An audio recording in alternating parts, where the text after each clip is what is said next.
Good afternoon, my listeners. I just want to say to you that there is nothing, no circumstance that is set before you as a challenge that you will not be in a position to master. I have prepared a 4-part discourse so that it will give you a deeper understanding of how we can master our circumstances. So, what we are going to do today is to try to motivate you, try to build your confidence, and give you hope that you will develop the mindset that it does not matter what your circumstances are. It does not matter what challenges that are before you. You can master it. God has placed the potential in you because you were created in His image and His likeness, and there is nothing that you cannot do when you put your mind to do it. So, I just want you, before we start the session, remember to like the session, to share it, and also to subscribe to it. So, to start the discourse, we will look at Mark chapter 5 because it has a beautiful story that when we take introspection of that story, it has all the ingredients in it to set you free, to loose you from your crisis, and to make you ride above troubled waters. So Mark chapter 5, it highlights a story that a woman was going through a very traumatic experience. It says here, she was experiencing some form of hemorrhaging, and she was passing blood. And she experienced that condition for 12 long years. Can you imagine that? 12 long years. The story kept on developing, and it was said that she went to every doctor that she could have had access to. And she spent every cent that she had to try to get healed and to try to get better. Rather than getting better, the event began to unfold where she got only worse. Her condition did not improve. She was suffering to the point where she went broke and she got worse. And it said that one day she heard about Jesus and she decided, based upon what she heard, to do something where she spoke to herself and said, if only I could touch the hem of his garment, I would be healed. She did exactly what she said she would do, and she touched the hem of Jesus' garment. And that touch got Jesus' attention. And Jesus responded and he said, who touched me? The disciples were kind of troubled and perplexed. Why would Jesus say, who touched me? When there were thousands upon thousands of people all trying to touch Jesus at the same time. Until the woman came forward and she said, I did. And she told Jesus the story. And Jesus said to her, your faith have made you whole. Because when she touched the hem of his garment, she was healed. And it is all about her faith, her mindset. This was the driving force that got her miracle. What about this story that is so important that if we could dissect it and look at the actions of the woman, to look at what was happening to her, and by having faith, she was able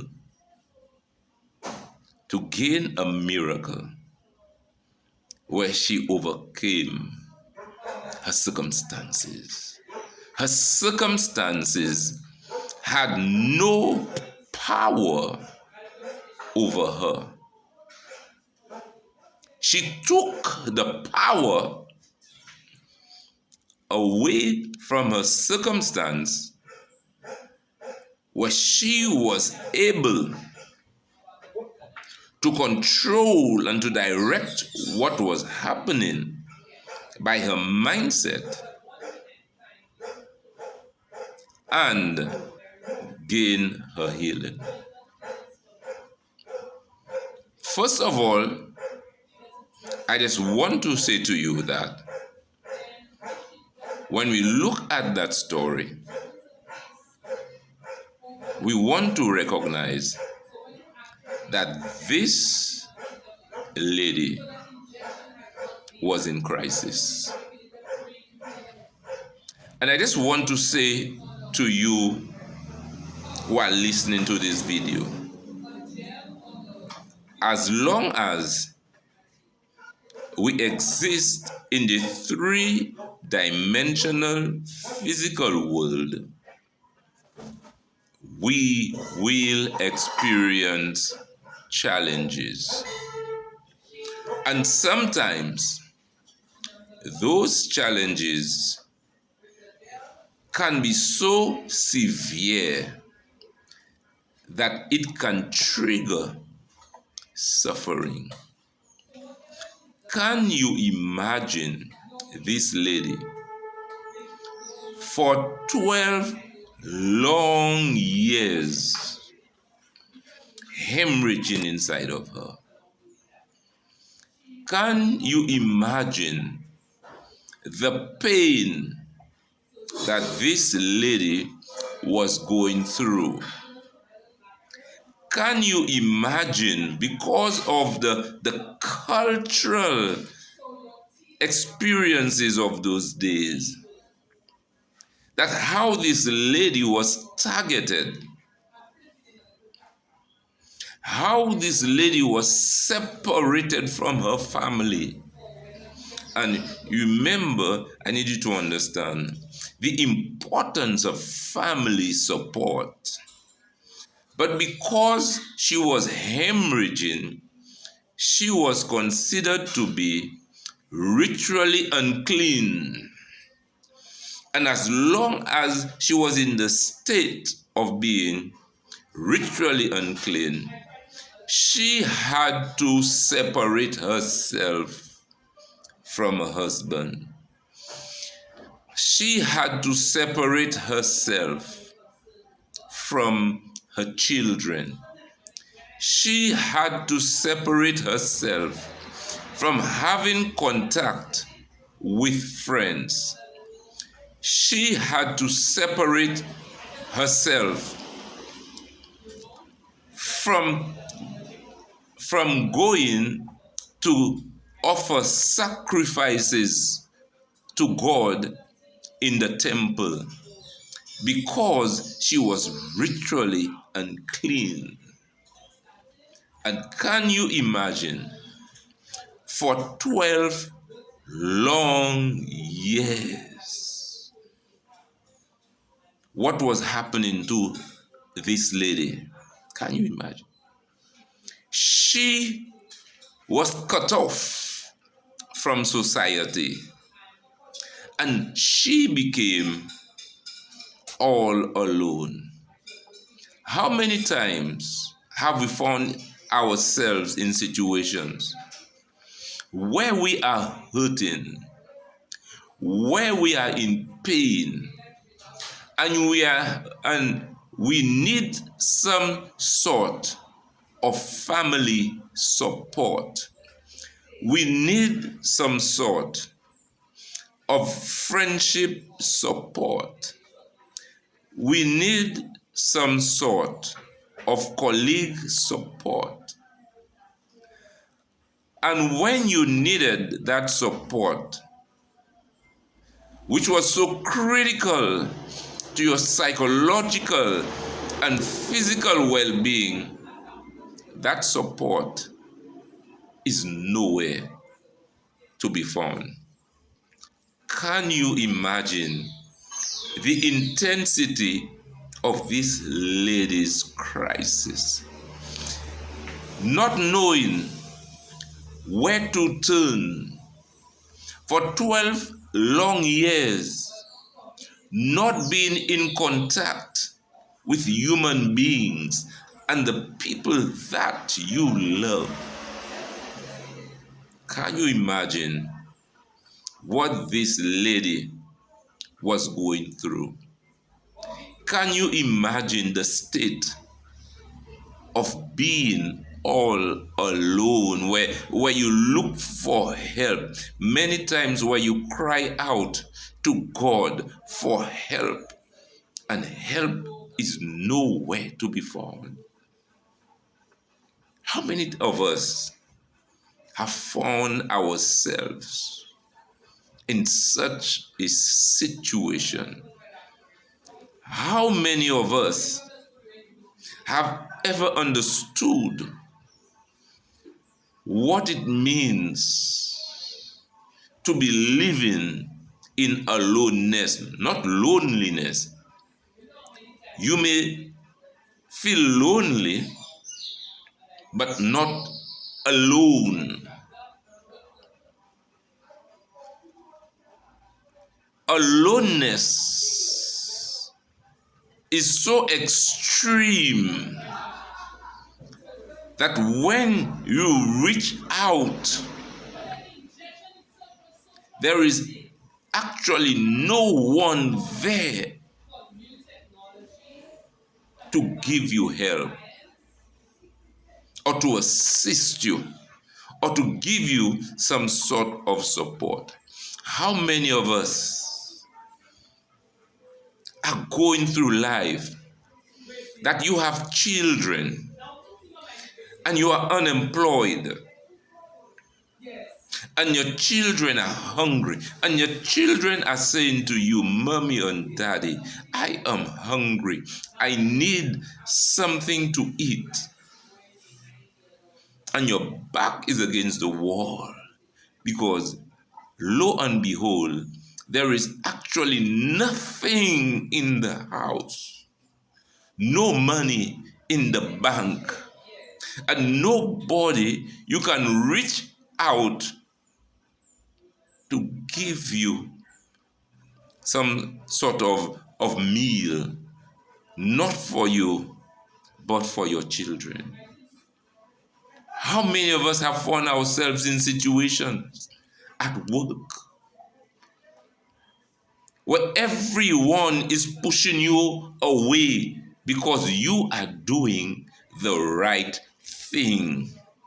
They want you to act or behave in an unethical and immoral manner, and you have decided you will act based upon your values, and because of that act, you have been ostracized at work, at church, and in the family. And this is extreme, this is intense. And these are parts of human suffering. How many of us have felt a pain and you have been to doctor after doctor, and all what you are being told, you have nothing, or there's nothing that I can do? How many of us are going through relationships that you are so unhappy in, that when you are at church, you are smiling, but by the time you leave church and you go back home, you are in pain, you are suffering. I can recall going to a school when I went to pick up my son at the primary school. And while there, I saw a young child, must about 6-7 years old, rushing into the classroom and gone. And that child was screaming. And that child went and hid under a desk, all because her father was coming to take her. Now, I do not know the circumstances. I do not know the background of the situation. Okay? And the teacher was there wanting to help, but there's nothing that she could have done. The child was just screaming and screaming under the desk. She does not want to go with her father. Can you imagine what children go through? Where children are exposed to domestic violence on a daily basis. Children are exposed to sexual assault by family members, by fathers. Children are exposed, to severe beatings where the body are torn, scars on the backs, scars on the head. Can you imagine what poor, helpless children are going through? I remember speaking to two pastors on different occasions. We were talking about what was happening in homes, and we were talking about sexual abuse. And both of those pastors said to me that the church where I belong has a serious issue with incest. And this is something that is prevalent in this country of ours. Because I worked on Lakaye when I was a police officer. And this thing they call incest. child sexual abuse, domestic violence is so prevalent. And all of those factors, because of our experiences, they come together to create suffering, to create pain, to create trauma that affects our children and the ability to function in healthy ways. But just like this lady, I'm saying to you that it does not matter what your circumstances are. It does not matter. You can overcome it. For scripture says in Romans chapter 7 that you now have to bring that body, that part of you, that animalistic part of you, that biological part of you that is creating your circumstances. You must now begin to work to bring it under the subjection of your spirit or your mind. And that is the way you begin to change the course. It does not matter how much you have suffered. I have worked with young boys who have been sexually molested by predators that they know, the predators that family members trust. They were sexually molested. And the impact that sexual molestation had on them and their identity, that confusing role in terms of who am I have seen how young boys have been messed up. I have seen young girls being messed up because I have worked with them. And I can surely tell you, they have learned how to change their circumstances around. They have learned how to let go. They have learned how to take the various actions that they need to reach the point where scripture says they need to be transformed by the renewing of your mind. New circumstances, new approach, new view of life, new perception of self. That's why it is called the new birth. And here is the opportunity for you to make those changes. But this is only part one. This is my introduction. But I want to tell you, stay tuned for part 2 of this discourse, where I will teach you how to recognize those things that are becoming barriers for your success, barriers for you to overcome your circumstances. I will teach you how to identify them, and I'll teach you what you can do to master it. Because all what you do, as scripture says, you need to speak to that mountain and tell that mountain to be removed and be cast into the sea. It will obey you. So I want you to like this video. I would like you to share this video, and I would like you to subscribe to this video, because we need to reach out to people who are hurting. We need to touch their lives. We need to change what is happening in people's lives. So share this video and be prepared for part 2 of this video, where he's saying there is nothing that you cannot do if only you put your mind towards it. Have a blessed day.